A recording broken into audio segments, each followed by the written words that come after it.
welcome to the Museum of Cornish Life. My name is Isabel and I'm the Community Engagement Curator here, and I'd like to introduce Catherine, who's one of our volunteers. Hi. And we are going to have a go at making bunting. At the moment we are doing a project all about World War II, and of course we really do need some bunting for our celebrations and to brighten up our museum. So we would like you to join in with us. So Catherine, can you explain to me how everybody can join in? Okay, so if you pop into the museum over the next week or two and ask for a pack for bunting, they'll give you a big blue bag like that.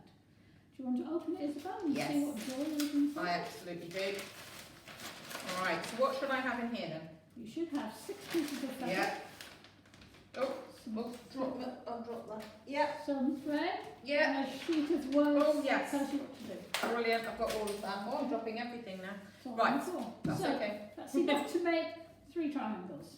1, 2, 3, 4, 6. Yeah, absolutely. And you'll find that you've got 4 patterned and 2 plain. Yes. And we've included the plain because we would like you, if you want to come up with an insignia, sign of some sort that means something to your family. And we've got this idea because we were looking at the Home Guard insignia for Cornwall, which was a way obviously of saying which part of the county they represented without any words.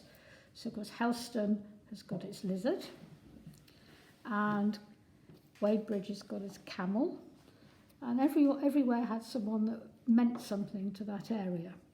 So if you're going to do an insignia yourself, it can just be something that means something to you or your family. But a word of caution, which is to get the orientation correct.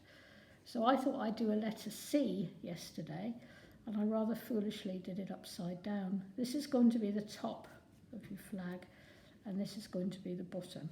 So that should have been the other way round. But that was just simple embroidery, a simple chain stitch. But you could do something like that, or you could do something that's a drawing. You could use fabric crayon, you could even use felt tip pen if you wanted to. If you've got some little buttons, you could make a picture with the buttons, or draw a picture and give it some texture by putting buttons on. You don't even have to sew them, you could actually stick them on if you wanted to. But just on one of your triangles, just to make it special to you so you know it's yours. Brilliant. So then, you should have enough to make 3 triangles. Okay, yes, So yes. your first job is to stick 2 triangles together. Right. So you need to pin them first. Put your... That's it. Right, so this one has obviously got 2 sides to it, so that's the bright side, so that's obviously the proper side. So put that bright side on the table. Right, And okay. then whatever's going to go on top, put I'm on going to have top. a plain one, Yeah. okay, on top. So then you've got what we call right sides together. Yeah, okay, so yes. You're going to sew on that, and then we won't see your stitching when we turn it the right way around. Okay, So you now need to pin it. okay, so I'm going to use yours as an example. So I pin down at the pointy end, because that's the Yeah. bottom. If you don't have pins, if you're not a sewer and you don't have pins, when you pick up your pack, ask for an envelope with pins and a needle in, and then let you have that as well. Now I've realised some of these triangles will be slightly different shapes, don't worry about that. So always make sure the smallest one is on the is the one you pin. You pin. So you get your sewing right. Just like that. Lovely. Okay. Brilliant. So I'm going to do my pins. Then what do I do? What's my next step? Well, then you need a needle and thread. Oh, right. Which I Okay. did have. I've now mislaid. Yeah. Okay. Is that one? It's over there, I think. Okay. So I'm going You've to... got a needle on there anyway, have. on your pin cushion. I have got a needle on my Yeah. pin cushion. And you need to Absolutely. cut a piece of thread. Lovely. Got a piece of thread.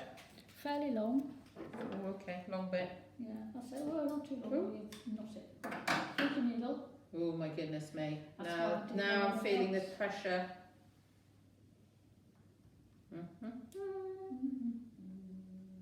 Nobody watch while I try and do this. Okay, so while I'm trying to thread my needle, can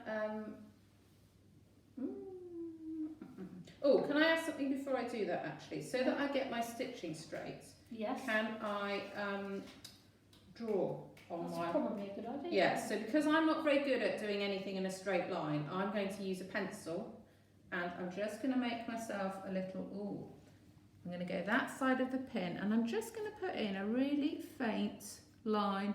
You want about 1/2 centimetre from the edge. Oh, okay, probably need to go a bit more than that. Yeah, about that. Yeah, about that. Yeah, about that. Okay, Yeah. it's really faint, but it does mean that I can then see it. And I'm going to go this side of these pins. I'm going to go like that. Brilliant. So you see on the instruction sheet, Yeah. we've detailed 2 different ways that you can sew this. You can sew Yeah. a simple running stitch, Yeah. or you can do a back stitch. I've put you Brilliant. a knot thank at the you. end of that. Excellent. So now I've got my needle threaded. Brilliant. Yeah. Okay. Right. So if I just want to do a simple running stitch, all I do is I just go up and down, don't I? Yeah, you do. In and out In again. and out, in and out, in and out, in and out. And you can do this quite quickly, can't you? Because you can go in and out. You can do several in one In, go. once and you've then got your pull. eye in. Yeah. And this is another reason for penciling in your line, because then they're in a straight line. Look at that. Yeah. And then the other stitch there we showed, which is quite a good stitch because it's quite The other one firm, is a isn't back it? stitch. So I go down, Yeah. through, okay, Now come out again. and then I'm going up here. Come out and leave your space.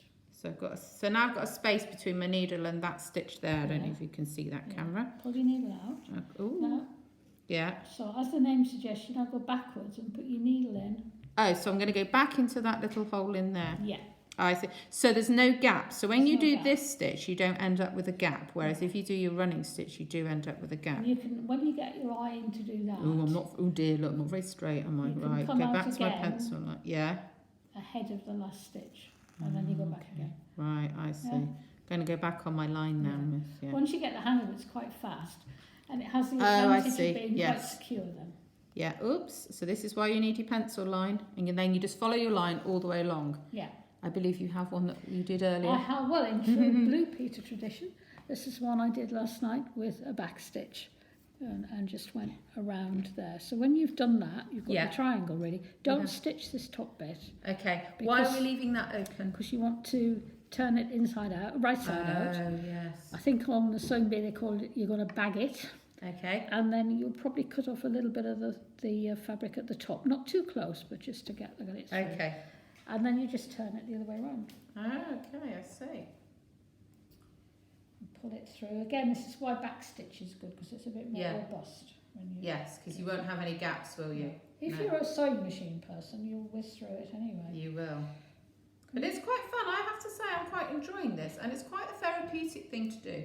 And stitching was something that was used in both World Wars actually as a way of therapy, because it does calm you, doesn't Yeah. it? And it does give you time to just be calm and to concentrate on something. So I think that's quite good. Well, servicemen themselves made things, didn't They they? absolutely did, yes. So there's our triangle, Yeah, lovely. and ideally, it'd be nice when you've done the 3 of them, just to put an iron over them, just to Yeah. flatten them out a bit.